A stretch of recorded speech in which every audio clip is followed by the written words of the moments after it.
Now we're going to take a look at how to find the probability of more than one event. These are called compound events, and we have two different types today. The first is independent events. These are events where the outcome of the first event does not change the outcome of the second event. So for example, if you roll a die twice, whatever shows up the first time you roll a die does not change what you could roll the second time. The way you find the probability of independent events, think of these as and. We're rolling the die once and then again. So when we're calculating probability of and events, remember that's what this N symbol here means, is intersection, or A and B. We multiply the probabilities of A and B together. So we're also going to have to learn how to differentiate between and or probability. So try and remember and means multiply. Next, we're looking at dependent events. This is when the outcome of the first event does change what could happen for the second event. So for example, when you're drawing cards from a deck or you're picking something without replacement, these would be dependent events, because when you deal a card, that changes what's left in the deck, and it changes how many cards are left in the deck. So it changes the probability for your next deal. So notice we have, it's still multiplying A and B.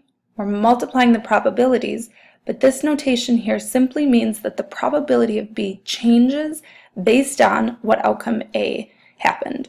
So it looks a little bit complicated, but really it's just counting. That's what we do when we're calculating probability, is we count.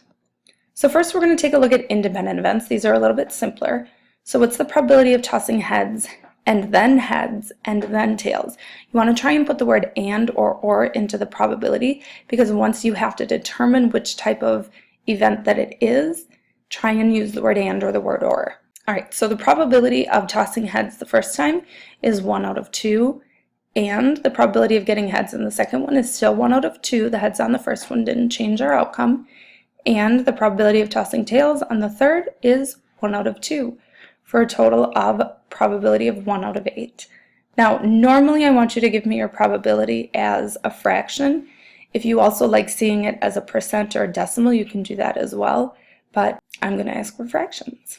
Next, we're looking at the probability of dependent events. So again, this goes back to our drawing cards example, and if you're not familiar with what's in a deck of cards, there's 4 suits. We have hearts and diamonds, which are red, and then we have clubs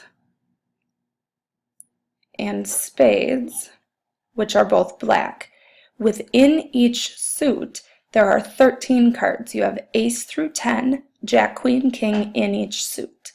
So if you need to write this down again, you have 13 cards in each suit, ace through 10, jack, queen, king, and there are 4 suits, hearts, diamonds, clubs, and spades. Alright, so our first question is, what's the probability that that first card we're dealt is a spade? Well, there are 13 spades out of 52 cards, and then that second one is a heart. Well, there are still 13 hearts left in the deck because we were not dealt a heart on our first hand, but there are 51 cards left in the deck. So when I said it's just counting, this is what I meant. We started with 52 cards, we pulled one out, so there's 51 cards left. It's simple counting. Alright, so because I want my answer as a fraction, we're going to simplify before we multiply. 13 goes into 52 4 times. You can think about that as the 4 suits times 13 cards equals the 52 cards in the deck. That's all that we can simplify on this one, so multiplying straight across, we get 13 out of 204. Next, we're going to take a look at differentiating between independent and dependent. So we need to read the example and decide what type of probability it is. You actually don't need to be able to identify which type it is, as long as you can correctly calculate it. You're going to be multiplying your probabilities together. If it's a dependent event, that second or third or fourth probability will be changing. Alright, so we're going grocery shopping, we buy a bunch of fruit, and they get all mixed up in the bottom of our bag. So when we get home to put the fruit away, we're determining the probability that we pull out 3 oranges in a row. When we're pulling our fruit out of the bag to put it away, we're not putting it back. So it's kind of like dealing cards. Whatever fruit I pull out the first time changes what's left to be pulled out the second time. So this is dependent probability.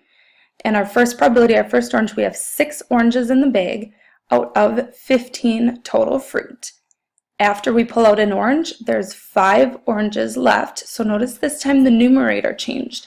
On the last one, the dealing cards, it didn't, because a spade was dealt the first time and a heart the second time. So there were still 13 hearts left in the deck. But when we pull out an orange and then an orange and then another orange, there's fewer oranges left to choose from and fewer fruits. Make sure you change the numerator and denominator. Once we pull out an orange, there's only 14 fruit left in the bag. And for that third orange, there's now 4 oranges left in the bag and 13 total fruit. All right, so when I simplify this one, I immediately notice 5 goes into 15 3 times, 3 goes into 6 twice, 2 goes into 14 7 times, and then I'm going to multiply straight across, 4 over 91. So I have a 4 out of 91 chance of pulling out 3 oranges in a row. And our final example for this video is taking a look at rolling a die. Now this die is a little bit different than we're used to. It's only got the numbers 1 through 3, some of them repeat. 4 sides are red, 1 side is white, and 1 side is yellow. So what's the probability of rolling red, and then white, and then a 2? Well, the probability that our first roll is a red, there's 4 red sides out of 6 total sides. And then a white, there's 1 white side out of 6. This is independent probability. Whatever we rolled the first time will not change what we could roll the second or third time. And then a 2, there's 2 2s out of still 6 sides each time we roll the die. So simplifying, 4 over 6 is 2 thirds, 2 over 6 is 1 third, and 2 goes into 6 3 times. So when we multiply straight across, we get a 1 out of 27 chance of rolling a red, then a white, then a 2.